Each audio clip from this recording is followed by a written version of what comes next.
J'ai passé ma vie à explorer les profondeurs de la psyché humaine, à chercher les schémas qui façonnent nos vies et nos relations. Au fil des années, je suis arrivé à une conclusion qui peut sembler paradoxale à beaucoup. Parfois, le plus grand acte de compassion consiste à ne pas aider. Cette idée peut aller à l'encontre de vos instincts, surtout si vous êtes de ceux qui se sentent appelés à soutenir les autres, à sauver, à guérir. Mais je vous demande d'écouter attentivement, car ce que je vais partager avec vous n'est pas seulement le fruit de mes observations cliniques, c'est aussi une vérité durement acquise sur la nature de la croissance psychologique. Vous voyez, toute aide n'est pas bénéfique. En réalité, il existe certains types de personnes pour qui votre assistance ne mène ni à la guérison, ni à la transformation. Au contraire, elle alimente leur dysfonctionnement, empêche la souffrance nécessaire et épuise votre propre énergie. J'ai appelé ces individus les porteurs de la vie non vécue. Ils ne sont pas toujours faciles à reconnaître. Souvent, ils semblent être ceux qui ont le plus besoin d'aide, les plus méritants, ceux qui méritent le plus votre sacrifice. Mais c'est précisément cette apparence qui les rend si dangereux pour votre propre bien-être et pour leur potentiel de changement. Permettez-moi de commencer par vous poser une question. Vous est-il déjà arrivé de secourir sans cesse quelqu'un qui ne semble jamais s'améliorer? Avez-vous remarqué que vos efforts, aussi sincères soient-ils, ne font que prolonger leur souffrance, voire l'aggraver? Si c'est le cas, vous avez peut-être rencontré l'un des 6 types dangereux que j'ai identifiés. Ce ne sont pas des personnes mauvaises, ce ne sont pas des méchants, mais leurs schémas psychologiques font que votre aide devient un piège, à la fois pour eux et pour vous. Le premier type dont je veux parler est celui de l'inertie chronique, la personne dont l'ombre n'est ni la colère ni la violence, mais l'inertie totale. Ces individus se sont tellement identifiés à leur vie non vécue qu'ils deviennent des trous noirs psychologiques. Chaque once d'énergie que vous investissez en eux disparaît sans laisser de traces. Ils ne sont pas simplement fatigués ou en train de traverser une mauvaise passe. Ils ont construit toute une identité autour de l'inaction. Ils utilisent un langage philosophique ou spirituel pour justifier leur paralysie. Ils parlent d'attendre le bon moment, de devoir se sentir inspirés, de respecter leur propre rythme naturel. Mais sous ces mots se cache la peur, pas la sagesse. J'ai vu ce schéma de nombreuses fois. La personne en inertie chronique peut décrire ses problèmes avec une clarté parfaite. Elle sait ce qu'il faut faire. Elle comprend les conséquences de l'inaction. Pourtant, elle ne bouge jamais. Votre aide ne crée pas d'élan pour elle. Au contraire, elle enlève la tension nécessaire à l'action. Chaque fois que vous la sauvez des conséquences de son inaction, vous retardez son développement psychologique. J'ai observé des parents qui continuent de soutenir des enfants adultes qui refusent de travailler, des partenaires qui prennent toutes les responsabilités pendant que l'autre poursuit une quête de soi sans fin, des amis qui offrent un soutien émotionnel constant alors que la personne ne change rien. Ces aidants croient faire preuve de compassion. En réalité, ils servent de béquilles qui empêchent la croissance. La personne en inertie chronique doit ressentir tout le poids de ses choix. Elle a besoin de vivre les conséquences naturelles de l'inaction prolongée. Votre intervention retarde cette crise nécessaire. Certaines personnes ne grandissent que par ce que j'ai appelé la souffrance productive. Si vous supprimez cette souffrance par une compassion mal placée, vous enlevez leur seule motivation à changer. Je me souviens d'un cas d'un jeune homme dont la famille l'a soutenu pendant des années alors qu'il prétendait écrire un roman. Il avait du talent, il pouvait parler de littérature avec sophistication, mais le roman n'est jamais venu. Ce n'est que lorsque sa famille a enfin retiré son soutien qu'il a trouvé un emploi et a commencé à écrire sérieusement. L'aide était le problème. Quand vous arrêtez enfin d'aider la personne en inertie chronique, elle peut essayer de vous culpabiliser. Elle peut vous accuser de cruauté, d'abandon, de ne jamais avoir vraiment tenu à elle. Elle peut chercher d'autres personnes pour l'aider, mais parfois certains finissent par affronter la tension qu'ils fuyaient. C'est alors que la vraie croissance devient possible. Votre rôle n'est pas d'être présent à ce moment-là. Votre rôle est d'arrêter de l'empêcher d'arriver. Mais les personnes en inertie chronique ne sont pas le type le plus dangereux que j'ai identifié. Cette distinction revient à ceux qui sont pris dans la compulsion de répétition. Ces individus orchestrent sans cesse les mêmes scénarios douloureux, se croyant victimes du destin. Les personnages changent, mais l'histoire reste la même. Ils sont toujours trahis, toujours abandonnés, toujours exploités. Ce qui est le plus troublant, c'est qu'ils ne choisissent pas consciemment ces schémas.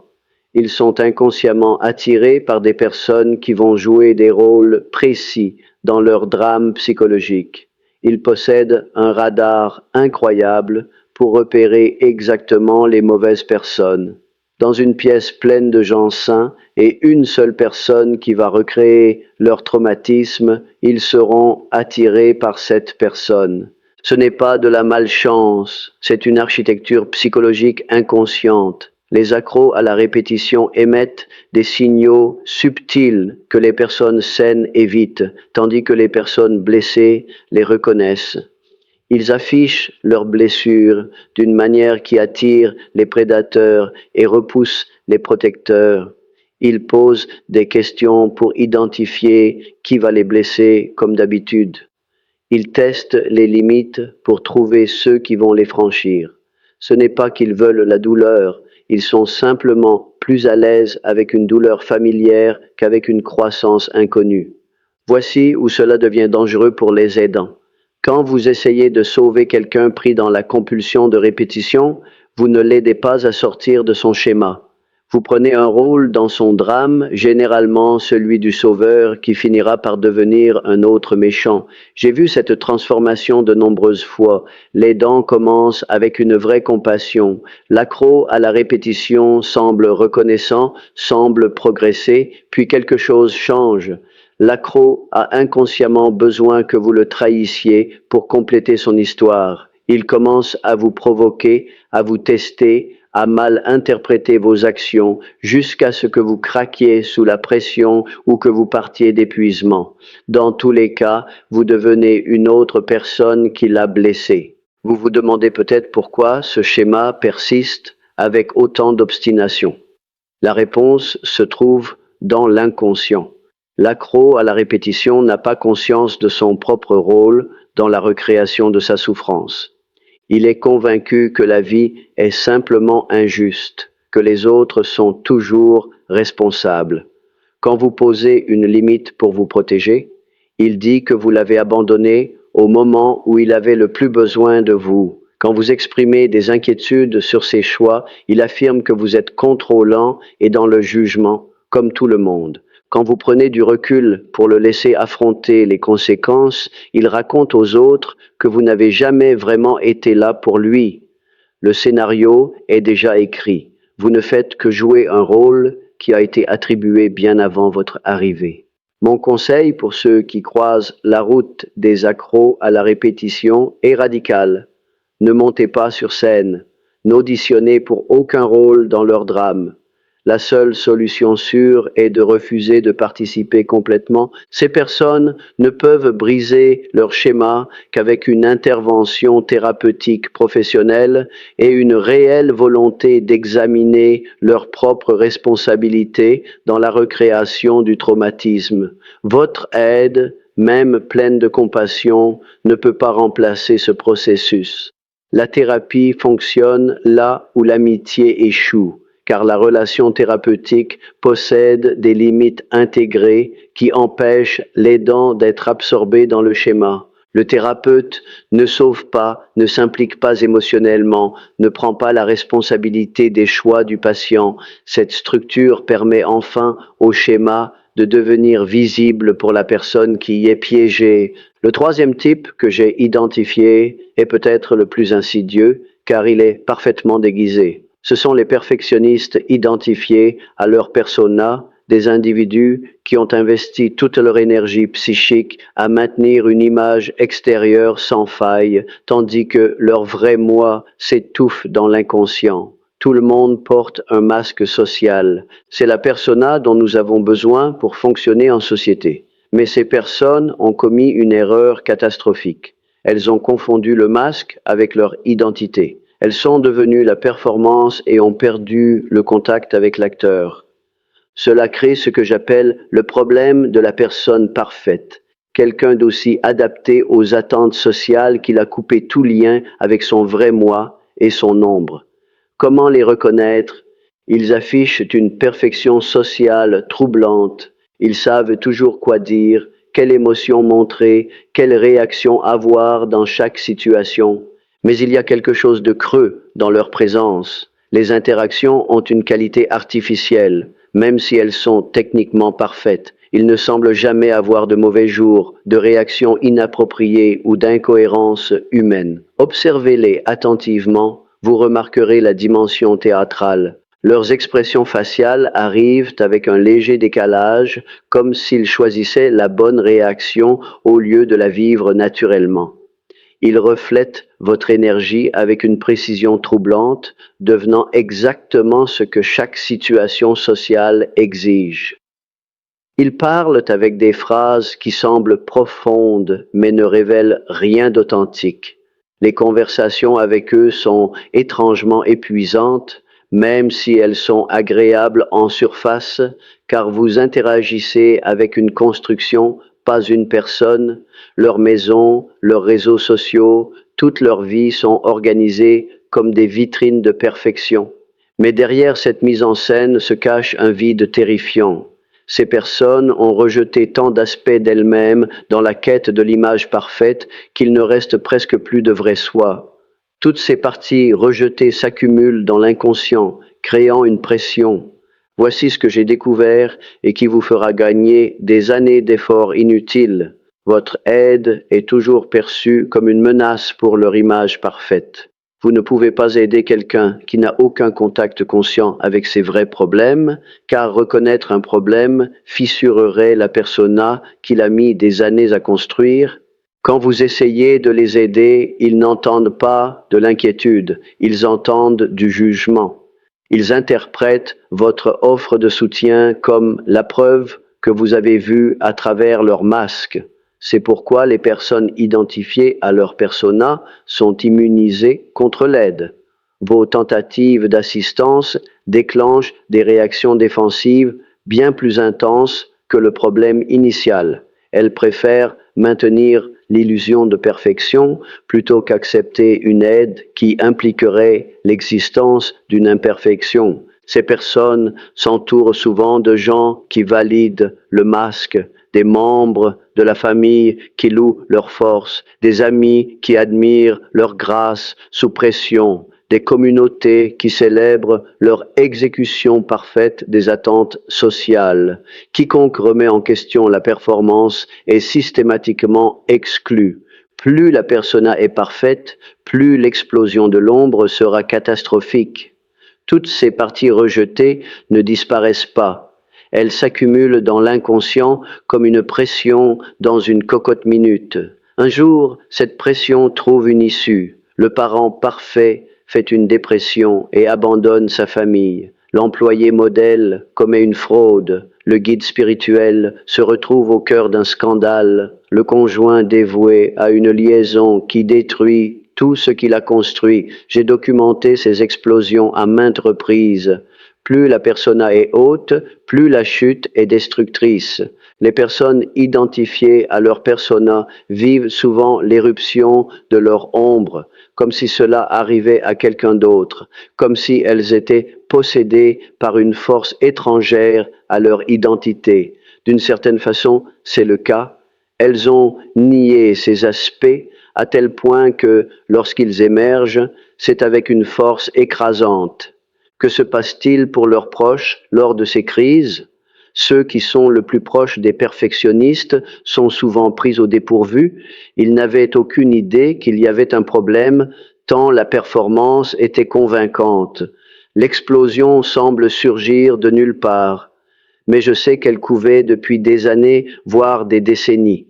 Chaque moment d'inauthenticité est une brique de plus dans la chambre de pression. Votre rôle n'est pas d'aider ces personnes. Vous ne le pouvez pas. Elles seules peuvent choisir d'enlever le masque et d'affronter ce qui se cache dessous. La plupart préféreront maintenir la persona jusqu'à ce qu'elle les brise. La réponse compatissante, c'est d'arrêter de valider le masque par votre admiration ou votre inquiétude. Cessez de participer à la performance. C'est la seule aide réelle possible. Même alors, elles vous excluront probablement pour avoir refusé d'applaudir leur numéro. Mais il existe un quatrième type, encore plus dangereux que l'identification à la persona. Je les appelle les projecteurs d'ombre inconscients. Les comprendre pourrait vous sauver la réputation, vos relations et votre santé mentale. Ces individus projettent leur vie non vécue et leur obscurité non reconnue sur les autres avec une conviction absolue. Ils ne se contentent pas de mal percevoir la réalité, ils créent des réalités alternatives qui leur semblent totalement réelles et qui deviennent de plus en plus réelles pour les autres. La projection de l'ombre est le schéma psychologique le plus dangereux que j'ai jamais observé chez des personnes qui, en apparence, semblent normales. Tout ce que le projecteur ne peut pas accepter en lui-même est inconsciemment expulsé et vu chez vous à la place. S'il ne supporte pas son propre égoïsme, il vous percevra comme égoïste avec une certitude troublante. S'il a nié sa propre manipulation, il sera convaincu que c'est vous qui le manipulez. Plus le déni est fort, plus la projection est certaine. Ce qui rend cela terrifiant, c'est leur conviction totale. Ils ne mentent pas. Ils perçoivent sincèrement chez vous des qualités qui existent principalement dans leur propre inconscient et ils accumulent des preuves pour soutenir leur perception tout en restant aveugles à tout ce qui la contredit. J'ai vu des projecteurs d'ombre réécrire l'histoire, réinterpréter des événements neutres et recruter d'autres personnes dans leur réalité déformée avec une efficacité dévastatrice. J'appelle cela un champ de distorsion de la réalité. Le projecteur ne se contente pas de vous voir de travers, il convainc les autres de vous voir à travers son prisme. Comment cela se produit-il? La certitude absolue du projecteur crée une pression psychologique sur les observateurs. Quand quelqu'un vous accuse de motivation cachée avec une conviction totale, de façon répétée, avec une intensité émotionnelle, les autres finissent par se demander s'il n'y a pas une part de vérité. Le projecteur semble tellement certain, tellement affecté. Peut-être voit-il quelque chose de réel. C'est ainsi que des familles se retournent contre un membre bouc émissaire, que des entreprises harcèlent des employés innocents, que des communautés détruisent des individus sur la base d'accusations sans fondement. Le projecteur d'ombre devient le centre d'une tempête et tout le monde se retrouve pris dans le champ de distorsion. Je me souviens d'un cas d'une femme convaincue que sa sœur volait la famille et manipulait leur mère âgée.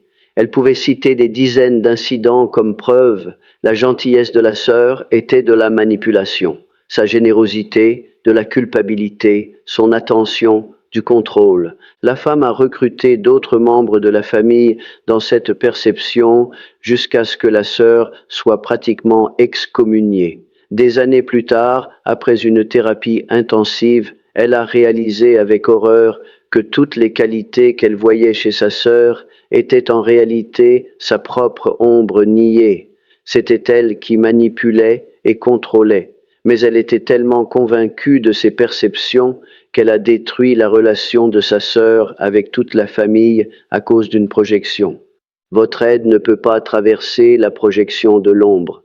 Quand vous essayez de corriger leur perception erronée, ils interprètent vos corrections comme une preuve supplémentaire des qualités mêmes qu'ils projettent. Votre déni d'être manipulateur devient la preuve de votre manipulation. Votre explication de vos véritables motivations est transformée en preuve de votre tromperie. Vous présentez des faits, ils voient des mensonges. Vous montrez de la vulnérabilité, ils y voient une stratégie. Il n'y a pas de bonne issue dans le champ de projection. Mon protocole est absolu. Retirez-vous immédiatement. N'essayez pas de les convaincre, de vous défendre ou de prouver qu'ils ont tort. Les projecteurs d'ombre sont immunisés contre les preuves contraires. Vos arguments seront absorbés et transformés en données qui soutiennent leur projection. La seule réponse sûre est le retrait stratégique avant qu'ils n'organisent d'autres personnes dans leur délire collectif.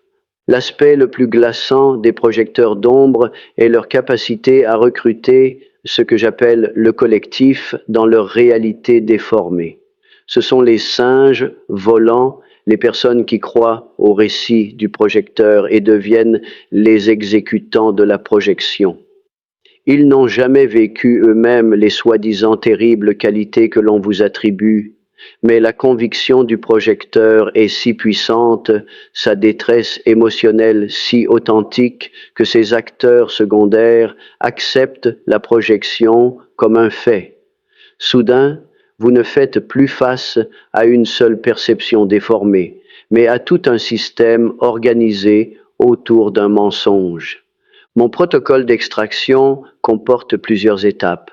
D'abord, reconnaissez que vous faites face à une projection et non à un conflit légitime.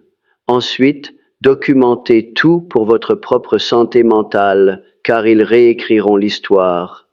Troisièmement, cessez de vous défendre auprès du projecteur.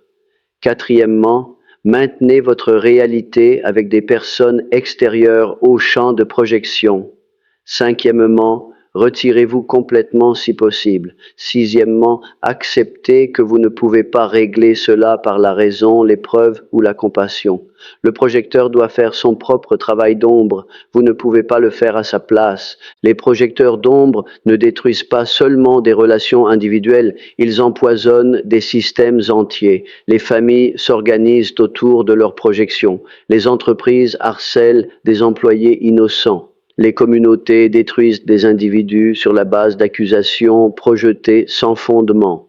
Le projecteur devient le centre d'une tempête psychologique, recrutant inconsciemment les autres pour attaquer les qualités qu'il ne peut pas accepter en lui-même. Votre rôle est de sortir de la tempête, pas de convaincre le projecteur qu'il crée des phénomènes qui n'existent pas dans la réalité extérieure. Le cinquième type, dangereux, combine tous les schémas précédents avec un élément supplémentaire qui les rend presque impossibles à aider, l'inflation de l'ego. Ces individus n'ont pas seulement projeté leur ombre, ils se sont identifiés à des énergies archétypales bien au-delà de leur capacité à les intégrer. Ils sont possédés par le sauveur, le prophète, le juge ou l'éveillé. J'appelle cela l'identification archétypale et je considère que c'est l'un des états psychologiques les plus dangereux chez des personnes apparemment fonctionnelles. Que signifie l'identification archétypale? Les archétypes sont des schémas transpersonnels qui existent dans l'inconscient collectif. Le vieil homme sage, la grande-mère, le héros, le farceur, ce sont des énergies bien plus grandes que n'importe quel ego individuel.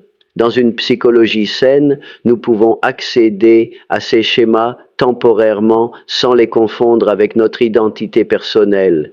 Nous pouvons enseigner depuis la position du sage, puis redevenir une personne ordinaire qui ne sait pas tout. Nous pouvons nourrir depuis la position de la grande-mère, puis redevenir quelqu'un avec des limites et des besoins. Mais les personnes gonflées d'ego perdent cette frontière. Elles identifient leur petit ego personnel à une énergie archétypale immense. Elles ne font pas qu'accéder à l'archétype du prophète pour délivrer un message. Elles deviennent le prophète. Elles n'incarnent pas temporairement le guérisseur pour aider quelqu'un. Elles sont le guérisseur. Leur identité personnelle a été avalée par l'archétype. et maintenant elles sont possédées par quelque chose de bien plus grand qu'elles ne peuvent intégrer. Les personnes gonflées d'ego paraissent spirituellement évoluées, moralement supérieures ou intellectuellement éclairées.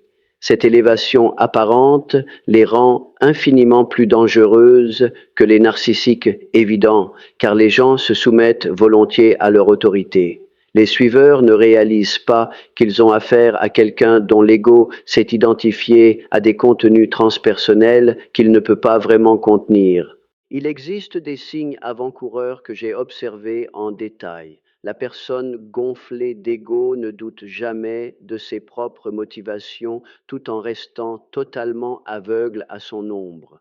Si vous lui demandez quels sont ses défauts, elle vous répondra par des clichés spirituels sur le fait d'être en chemin ou d'apprendre des leçons, mais elle ne montre jamais de véritable incertitude, aucun questionnement sincère, aucun doute authentique sur l'alignement de ses actions avec ses valeurs. Elle se croit au-dessus de ses préoccupations car elle s'identifie à la certitude de l'archétype. Elle interprète tout désaccord comme une résistance à la vérité elle-même et non comme une information utile. Si vous remettez en question sa perspective, vous n'apportez pas un point de vue différent, vous résistez à la vérité, vous êtes prisonnier de l'ego, vous n'êtes pas prêt pour sa sagesse, vous êtes menacé par sa lumière, elle ne peut pas traiter le désaccord comme légitime, car elle ne parle pas en tant que personne avec des opinions. Elle canalise la vérité archétypale, elle possède un charisme extraordinaire combiné à une pensée rigide. L'archétype auquel elle s'identifie lui donne une présence magnétique. Les gens se sentent attirés, inspirés, transformés par elle, mais sous le charisme se cache une inflexibilité psychologique totale. Il n'y a qu'une seule bonne voie, la sienne, car ce n'est pas vraiment la sienne, c'est la voie. Il existe différentes formes d'inflation. Le sauveur gonflé d'ego croit qu'il doit sauver tout le monde, que les autres ne peuvent pas survivre sans son intervention, qu'il est le seul à voir le chemin du salut. Le gourou gonflé se positionne comme un enseignant éclairé dont le rôle est d'éveiller les masses endormies. Le juge gonflé se voit comme l'arbitre de la morale, appelé à dénoncer le mal et à punir les coupables. Chaque type est convaincu de son rôle spécial et aveugle à la façon dont son inflation cause du tort. Que se passe-t-il pour leurs suiveurs? J'ai observé un schéma qui me trouble profondément. Les suiveurs de ces personnes gonflées d'ego deviennent souvent psychologiquement plus petits avec le temps. Ils commencent à douter de leur propre perception, à se soumettre au jugement du leader, à organiser leur vie autour de la mission de l'inflé.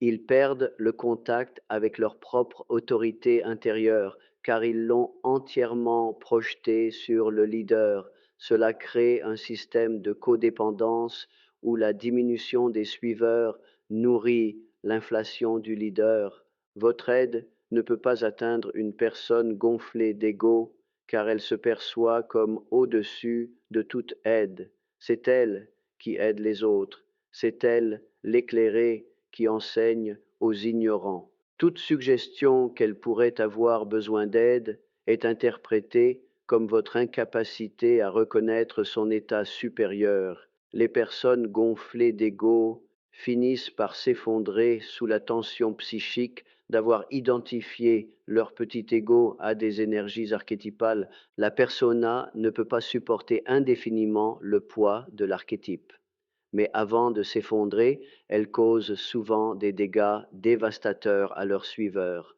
J'ai documenté des enseignants spirituels qui ont exploité des élèves en prétendant que c'était une initiation sacrée, des chefs d'entreprise qui ont détruit la vie de leurs employés en étant convaincus de servir une cause supérieure, des parents qui ont blessé psychologiquement leurs enfants en étant certains de leur offrir la meilleure guidance. L'inflation les empêche de voir le mal qu'ils causent, car ils s'identifient à la lumière de l'archétype tout en restant totalement inconscient de son ombre.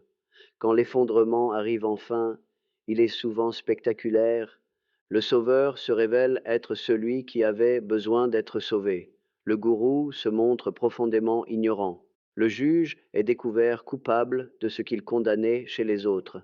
Les personnes gonflées d'ego vivent souvent leur chute comme une victimisation, comme si elles étaient attaquées par des forces obscures plutôt que de faire face aux conséquences naturelles de leur inflation. Elles n'apprennent rien de la chute, car elles n'ont toujours pas accès à une véritable introspection. Votre rôle n'est pas de les sauver de l'effondrement. Elles seules peuvent gérer la tension psychique de leur inflation. Votre rôle est de préserver votre intégrité personnelle en refusant d'être recruté dans leur cercle. Ne nourrissez pas l'inflation par l'admiration ou la soumission, c'est la seule aide réelle possible et ce n'est pas vraiment de l'aide pour elle, c'est une protection pour vous. Le dernier type que j'ai identifié peut sembler moins dangereux que les autres, mais le comprendre est essentiel, car ce sont ceux qui risquent le plus de tromper votre compassion. Ce sont les empathes non intégrés, des personnes très sensibles qui absorbent naturellement les émotions des autres mais n'ont pas intégré leur ombre. Plus précisément, ils n'ont pas intégré leur intelligence, leur force et leur droit à poser des limites. Ces individus voient tout. Ils perçoivent les blessures des autres avec une clarté remarquable. Ils sentent la dysfonction avant qu'elle ne devienne évidente. Ils ressentent l'ombre collective que les groupes préfèrent ignorer, mais ils n'ont pas appris à utiliser ce don de façon stratégique. Au lieu de cela, ils ont été conditionnés à croire que leur sensibilité est un fardeau, que leurs perceptions sont fausses, que leurs besoins n'ont pas d'importance. Vous pouvez les reconnaître à leur tendance à se blâmer pour tout, à s'excuser d'exister, à formuler exactement le problème dans une relation ou un système, mais à se sentir impuissants à agir. Ils ont peur d'être trop sensibles, trop émotifs, trop. La société leur a appris que leur don est une malédiction. Ils ont été tellement manipulés qu'ils ne font plus confiance à leurs propres perceptions, même si elles sont d'une justesse remarquable. J'ai étudié ces personnes avec un intérêt particulier car j'y vois un potentiel non réalisé. Ce ne sont pas des personnes brisées, ce sont des personnes puissantes qu'on a systématiquement appris à réprimer leur pouvoir. Leur sensibilité n'est pas une faiblesse, c'est une collecte de données sophistiquées. Ils savent lire les micro-expressions, détecter les émotions cachées, repérer les mensonges, ressentir l'atmosphère psychologique d'une pièce. Mais ils ont appris à taire ces perceptions au lieu de leur faire confiance. C'est là que l'aide devient de l'assistanat. Votre rôle n'est pas de régler la situation à leur place. Votre aide doit seulement prendre la forme de validation et d'autonomisation. Renforcer l'idée que leur sensibilité est leur force. Confirmer que leurs perceptions sont des données, pas des dysfonctionnements. Aidez-les à comprendre que leur don est de recueillir des informations, pas de tout absorber. Ils n'ont pas à porter la douleur de tout le monde. Ils peuvent observer, comprendre et choisir s'ils veulent s'impliquer, mais vous ne pouvez pas faire leur travail d'intégration de l'ombre à leur place.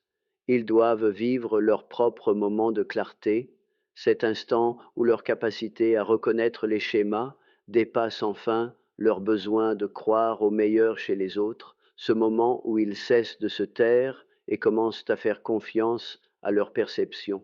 Cette transformation ne peut pas être précipitée ni facilitée par une aide extérieure. Elle doit émerger d'une nécessité psychologique intérieure. Quand vous sauvez les empathes non intégrés de situations dont ils doivent eux-mêmes sortir, vous retardez cette intégration essentielle. Quand vous menez leur combat, vous les empêchez de découvrir leur propre force.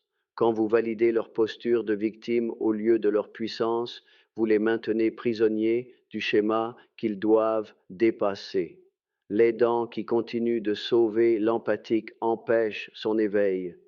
À quoi ressemble une aide saine pour l'empathique non intégré? Reflétez leurs forces, pas leur victimisation. Quand ils décrivent le comportement terrible de quelqu'un, ne vous concentrez pas sur la gravité de l'autre, mais demandez-leur pourquoi ils choisissent de rester. Quand ils expriment leur perception juste, validez-les au lieu de les aider à les minimiser. Quand ils ont peur d'être trop sensibles, recadrez la sensibilité comme une collecte d'informations, orientez-les vers leur puissance, pas leur douleur, mais au final, ils doivent choisir leur propre intégration.